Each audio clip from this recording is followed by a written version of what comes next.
Bona vesprada a totes i tots.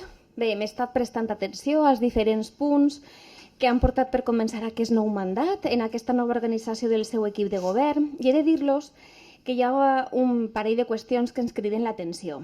La primera és que ha desaparegut la regidoria de promoció i ús del valencià i encara que ens ho imaginàvem, li van demanar en el dia de la presa de possessió com a alcalde que no calia destrossar aquelles coses que estaven bé.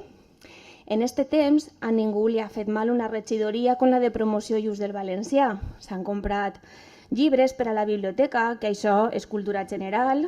S'hem adherit a campanyes de la Diputació o de la Federació Valenciana de Municipis i Províncies, com la campanya del Bon Profit, que posava en valor els productes i els productors valencians, i hem fet campanyes pròpies, com la campanya del Bon Dia, perquè per a sensibilitzar l'ús d'una llengua minoritària de vegades sols cal començar amb actes tan senzills com dir bon dia.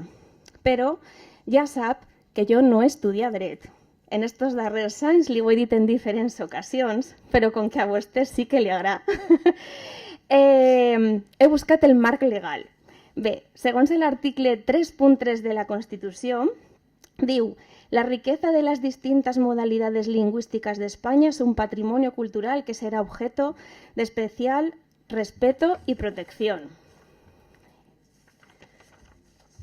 I segons l'article 6.4 de l'Estatut d'Autonomia, diu que les dues llengües oficials de la Comunitat Valenciana són el valencià i el castellà, i el valencià és la llengua pròpia dels ciutadans de la Comunitat Valenciana. L'Estatut d'Autonomia va estar aprovat en 1982 i reformat el 2006, on va estar aprovat per el seu partit, el Partit Popular. Invisibilitzar l'ús del valencià pot ser que estiga de moda en el seu partit a hores d'ara, però la promoció del valencià forma part del bloc de la constitucionalitat.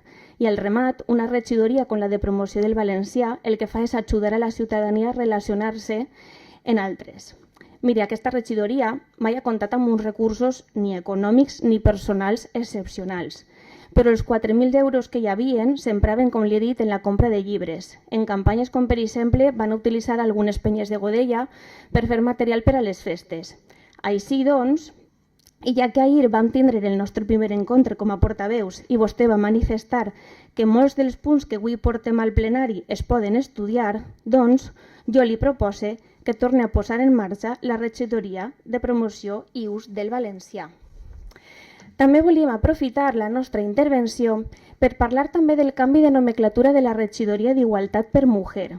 Tot i que ahir també ens va explicar que seria una regidoria transversal, pensem que hem passat d'un concepte plural a un concepte restringit, on queda fora tota la diversitat, igualtat i pluralitat d'una societat del 2023.